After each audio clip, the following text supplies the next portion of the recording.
Good morning. It's Paul Roy from CPA Business Coach and Business Roundtable. And I'm here this morning with a great guest, John Pelley.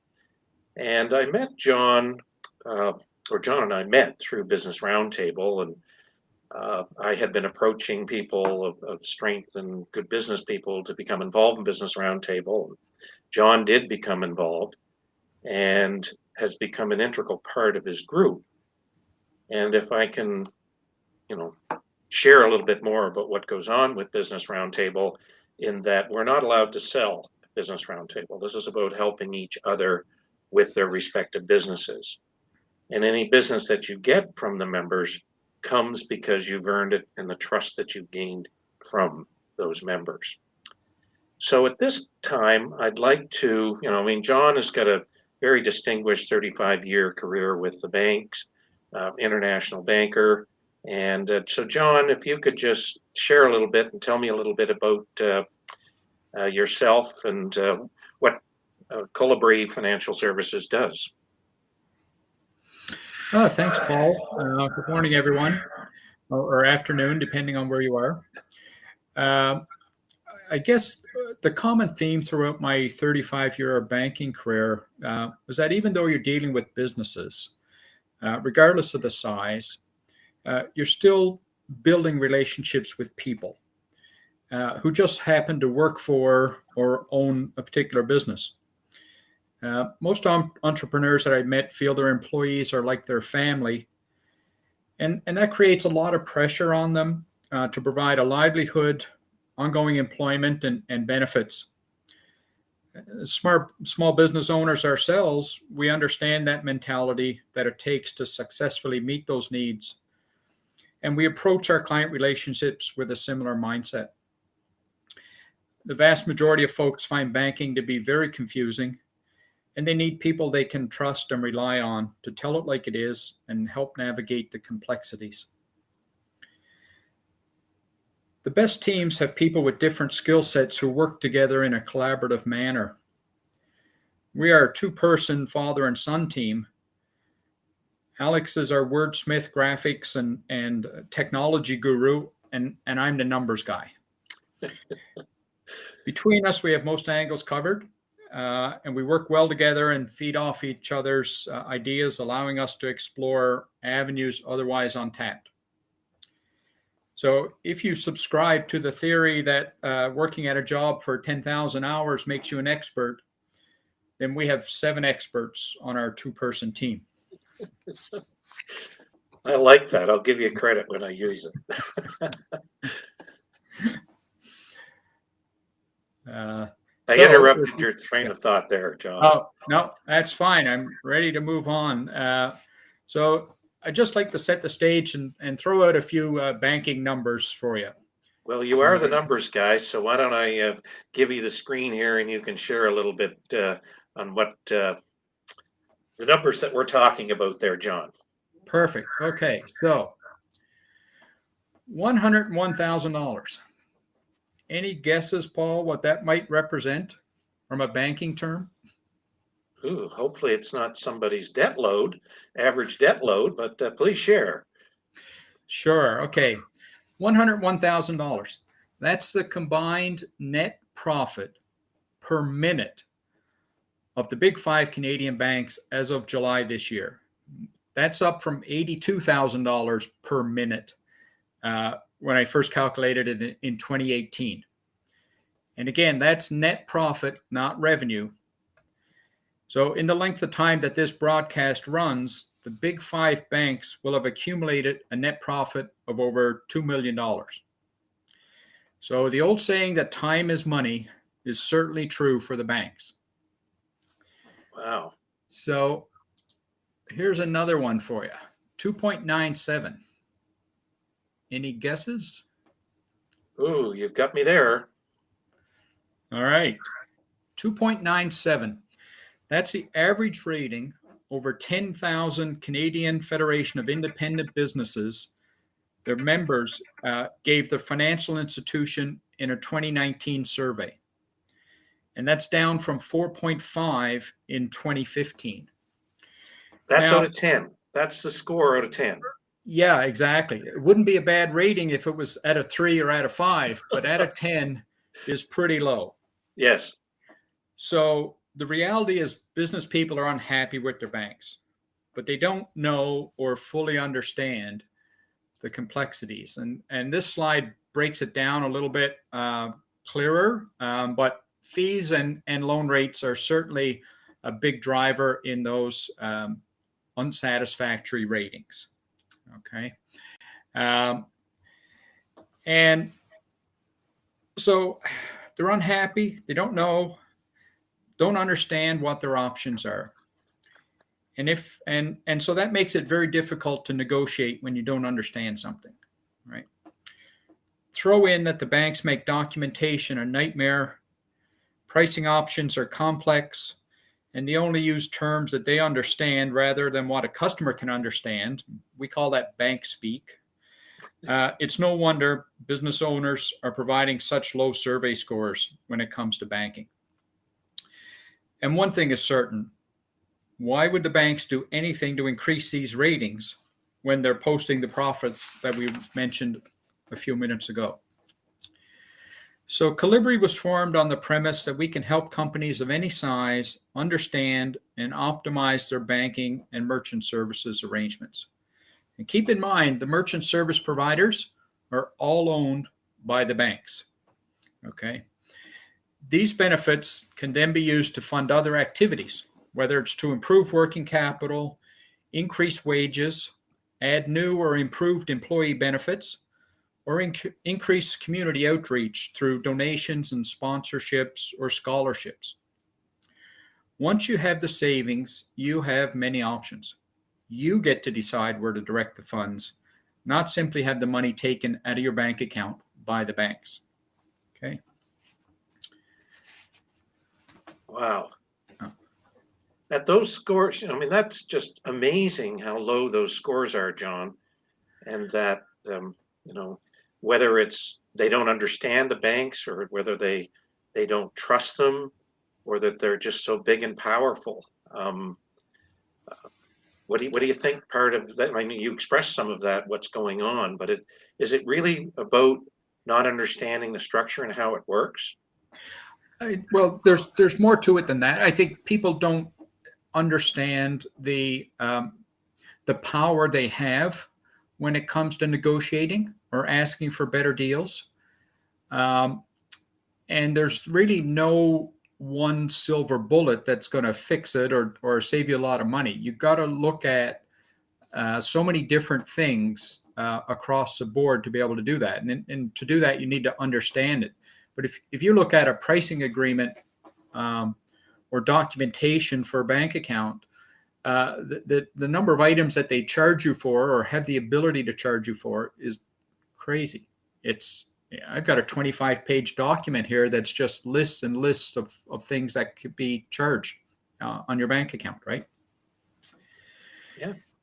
So our view really is, there's a big disconnect between the marketing messages and the reality when it comes to financial services. And our goal is really to help educate people, help them gain some control over their banking cost, and optimize their financial services to their company's benefit. Right? Now, most people only think about borrowing when they think of banking. And based on our experience, we take a much broader view of banking and include such services as account and transaction fees, all forms of incoming and outgoing payments, transaction reporting, short-term investing, trade finance, foreign exchange, and merchant services. When I was retiring 4 years ago, one senior employee said that I taught him more about banking in the 3 years we worked together than he had learned as the previous 25 years as a lender. So that reinforced the idea that a broader view is more beneficial to our customers than simply just looking at the borrowing side of things. So we founded Colibri on the premise that significant savings can be achieved with a thorough review and effective negotiation of commercial financial arrangements. By understanding what motivates bankers knowing how their profitability models function, and understanding local market pricing factors, we're able to effectively employ our knowledge and negotiation skills to provide enhancements to your financial services arrangements. So what did you mean by profitability? Was it profitability modules or models that you mentioned? Yep. Yep. So Can you speak each a little bank, more to that, John? sure thing. Yeah. Each bank has what they would call a profitability model. May call it different things in different banks, but the reality is they take all the customer information, all the fees, rates um, that they charge, the balances you keep in your accounts. They load that through a pricing model, and it calculates the overall profitability of that individual customer to the bank. And so the bank then sets a profitability threshold that they want to achieve, whether it's a 20% ROI or 16%, whatever it's going to be on a particular year, and then they relate that back to individual customers. So they take all the revenue side of it, and then they take their costs in administering those services that the customer has, and whether that's possible loan losses, the risk around the loan, the cost of capital, the cost of administration, all that feeds into the model as well. But every decision that's made on an individual customer level is made based on that profitability model. Wow, that's amazing. So it's a bit like a tapestry. If you pull on a thread at one end of a tapestry, you're going to affect something else somewhere along the way. And it's the same thing with these models. They can do sensitivity analysis per customer and that sort of thing, but it's all very, very complex, no doubt, as most things are in the bank. But once you understand it, you can base decisions around that. Right? Wow. Okay, I wanted to bring the slides back up. And what else have you got to share here with this little bit of notes that you're bringing along? Okay, well, I think we might be getting squeezed on time here. No, we're good here for another 7 or 8, 9 minutes. Okay, all right. Well, if you don't mind, I'd like to give you a little overview of what we would do, how we would go about doing a banking review or analysis for a particular client. Okay. Okay. So when we first meet with a client, we want to start with general discussion and just to understand the business and the nature of their operations. And then we start formulating an action plan based on their unique circumstances, because of the hundreds and perhaps thousands of companies I've dealt with, everyone is completely different, right? There's always intricacies or nuances that you have to account for, different revenue forms of revenue coming into the company, different ways money goes out. Everyone is different. So once we understand that, we'll have a little bit of discussion around purpose and say, so if we save you $20,000 a month or $50,000 a month, what do you think you're going to do with that, right? And so once we gain an understanding of both the company and the possible purpose, we get rolling on the detailed review. So we'll start looking at the company financial statements, their bank accounts, and their merchant processing data. And again, depending on the company, there's varying amounts of data that fall into those categories. So no doubt, you've likely heard that a company's financial statements are like a snapshot of the financial position on a particular date. Well, we like to think of their bank account statements as a video of the company.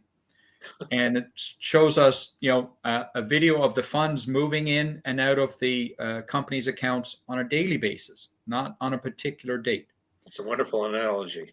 So from that, obviously, there's lots of moving parts to it, right? Yep. So once we review all the transactional fee and loan information, we compare that to what's available in the market based on the size of the company, the industry they're involved in, their financial position, and the competitiveness of the various service providers. So we'll take a holistic view of the available data, combine it with our experience, our signature innovative thinking, and a little proprietary technology that we've developed to generate our insights for the company. From there, we will generate a detailed report and strategic plan with short, medium, and long-term action steps to obtain the benefits that we've identified. And then our report is structured in such a way that the relevant information for all levels of a company can be easily found and absorbed by the various roles. This ranges from high-level executive overviews to granular analysis, including figures and charts, to help train or educate new or less experienced employees. In some cases, a deep dive is not suitable, so we can also be engaged on an hourly basis for general inquiries, helping to navigate a deal or offer, or just helping to negotiate a particular banking requirement or demand. Okay. So I just want to move. I got one more number I want to share with you. And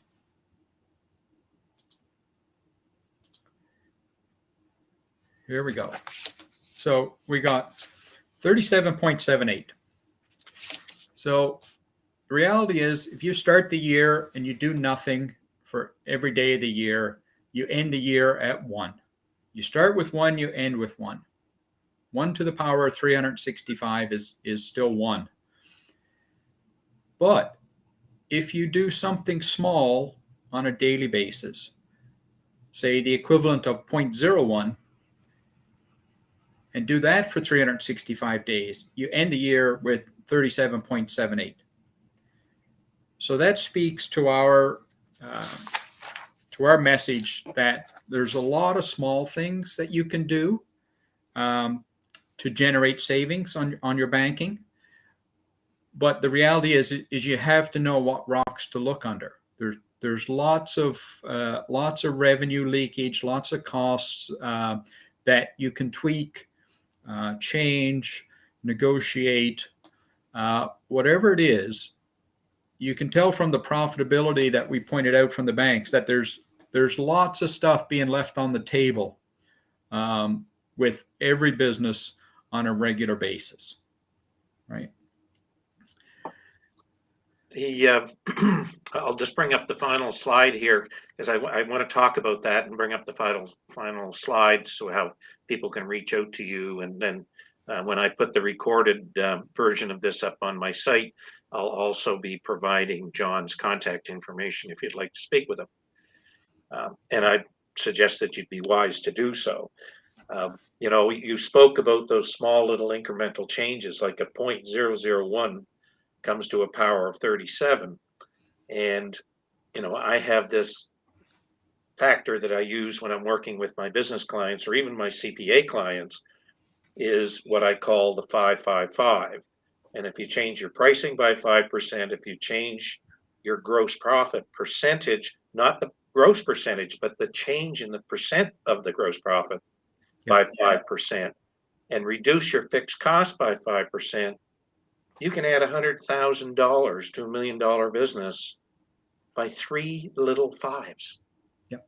So that speaks to what you're talking about, that there's Absolutely. so many things in your banking arrangements or your banking agreements that a hand never touches, that the computer touches. It costs them nothing to, from a time perspective, for them to generate that revenue. And it's you having that ability to uncover those opportunities within banking agreements.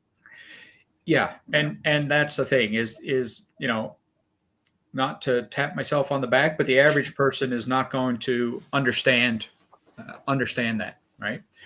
We had a client last week who came to us, referred from an accounting firm, and they had an offer of financing for a real estate property they were looking at buying. They said, "Hey, look, we have no idea. This is our first venture into something like this. We got an offer here from a bank, and we really don't even know where to start with it."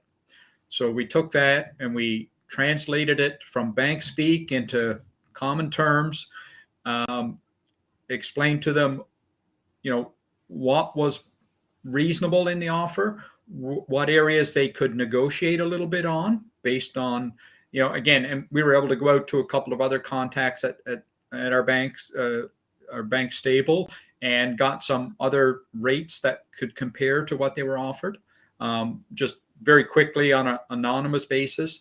And so we were able to explain to them, yeah, like the rates you have are good. They're not the best, but they're good. They're okay.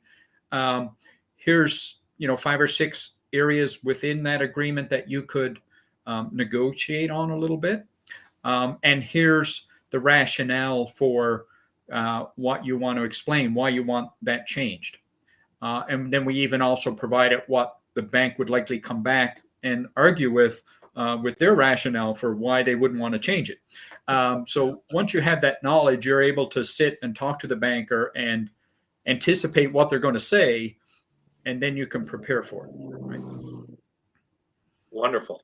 Well, it just, it's amazing. There's one bank that, and I won't say who it is, but they say that you're richer than you think. But I also would like to say that we as business owners or individuals have more power than we think. Yep. If we know how to leverage it. And really that's the business that you're in, is pulling out the strengths of your clients and helping them generate the best fair deal amongst both parties. Yeah, I mean, exactly. we're all in business to make money. It's not a dirty word. But it's what fair, or what is the best and fair to all, is the way that I like to approach it.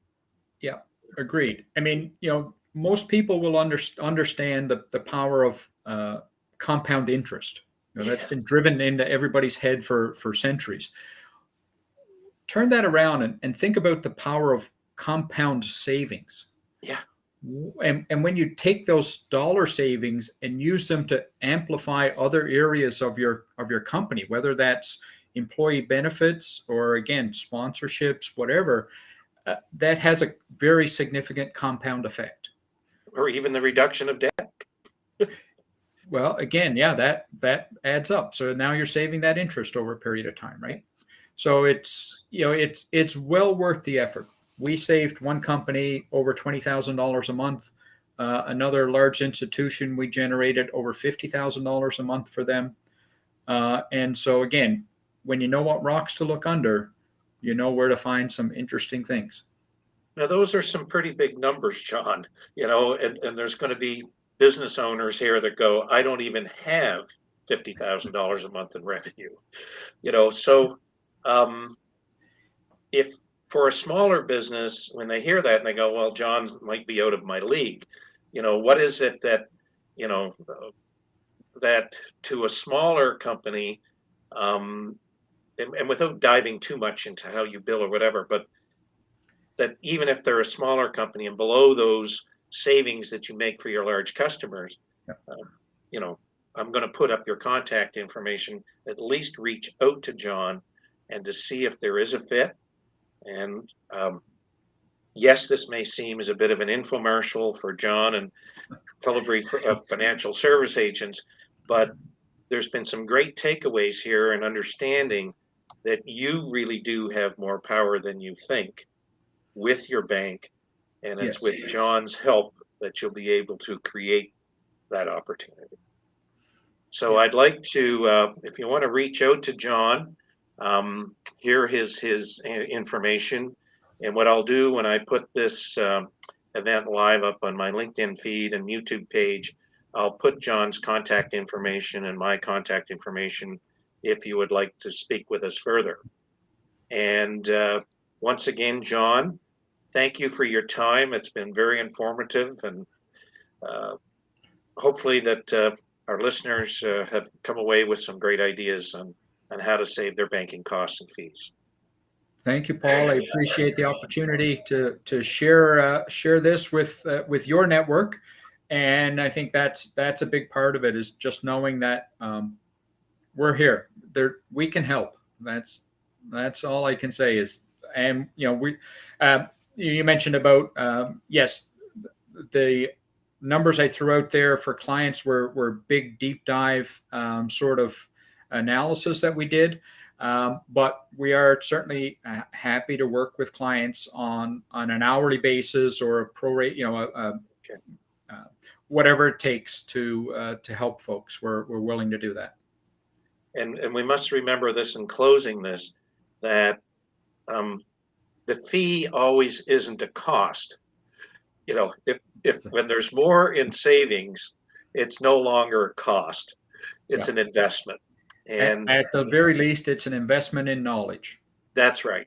Yeah. Well, thank you, John, once again, and look forward to seeing you at our next business roundtable meeting. And thank you for sharing all of your expertise that you've gained over the years. Thank you very much. Okay. Okay. Enjoy the All right. day.